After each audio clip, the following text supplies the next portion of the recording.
Politicians and members of the community came together today in Auburn to dedicate this January 2nd a very special woman.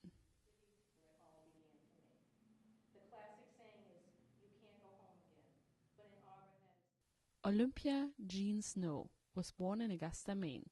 Growing up in Auburn, she became the first woman to serve in both houses of a state legislature and both houses of Congress. But Auburn has always remained her home. She definitely has, and I think it has been because of the foundation of her family and her faith. You know, with the Greek community, the church being so close, and being raised by her aunt and uncle, you know, right in the city of Auburn, and coming, you know, going to high school here, it really has been the foundation of her public service. Whereas Senator Olympia J. Snowe called the city of Auburn home as a child and graduated from our own Everett Little High School, and whereas she first entered elected public service in 1973, representing the city of Auburn in the Maine State House of Representatives, by filling the seat vacated by her late husband, Peter Snowe, she was reelected in 1974, and in 1976 was elected by the citizens of Auburn to represent them in the Maine State Senate. And whereas she was elected in 1978 to her first term in Congress and became the first Greek-American woman and youngest Republican woman elected to Congress, serving in the House of Representatives until 1994.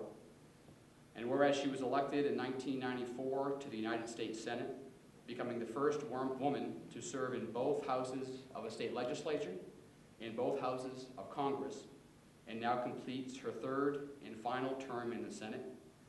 And whereas her distinguished career of public service has been filled with milestones that have broken glass ceilings for children of immigrants and for women, and whereas her record in the United States Congress has been marked by leadership on the pressing issues of the day for the United States and for her fellow Mainers, and also a willingness to build consensus between political parties and those of opposing views in search of the best solutions for our nation. And whereas the city of Auburn is proud that such a decorated career in public service was attained by one of our own citizens. Now therefore I, Jonathan P. Labonte, Mayor of the city of Auburn, do hereby proclaim the second day of January 2013 as Olympia J. Snowe Day. This occasion certainly brought back memories. It's really an honor to speak today, and I didn't know I was going to get the opportunity. I was just going to come and sit in the audience. That's why I'm dressed for the weather there is outside. I think that Senator Snowe is one of the greatest natural resources of the state of Maine. I'm privileged to have known her the whole 35 years we've lived in this community. Met her almost immediately when we moved here in 1978, when she was finishing her term in the Maine State Legislature and moving on to Congress. She is one of the hardest working, most dedicated public servants that has ever served in the United States Congress. And that's, no one would ever question that. While Olympia Snowe was finishing her last day in Washington, Diane Jackson felt grateful to declare her honor. It is as follows. I cannot convey how inexpressibly honored I am by this proclamation of a day in my name, in the city of Auburn where my roots run deep. I want to extend my profound appreciation to Mayor of Auburn, Jonathan Labonte, and City Manager Clint DeShames, who have strived time and again to create an even brighter and more vibrant community here on the banks of the Androscoggin River. The people of Maine have entrusted them to lead one of Maine's truly outstanding municipalities, and they have guided Maine to even greater success. As a young girl growing up in Auburn, it was impossible for me to imagine that I would one day become a United States Senator.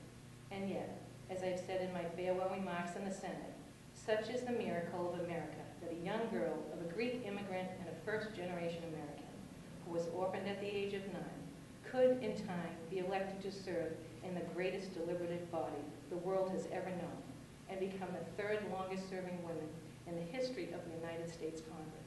I don't think I would attempt to name a particular policy or initiative that she sought to spearhead, but her deliberative approach to policymaking, her ability to reach across and build consensus, being a moderate in an era of growing adversity or division among political interests.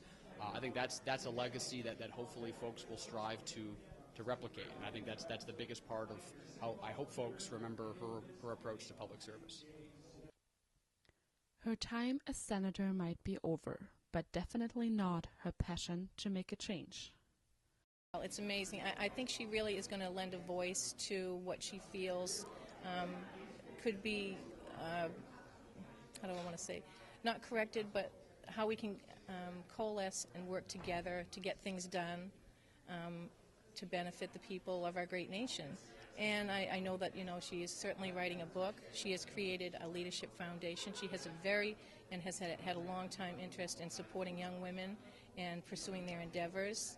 So she will not remain silent. Yeah, she definitely will not be remaining silent. She'll be, contributing.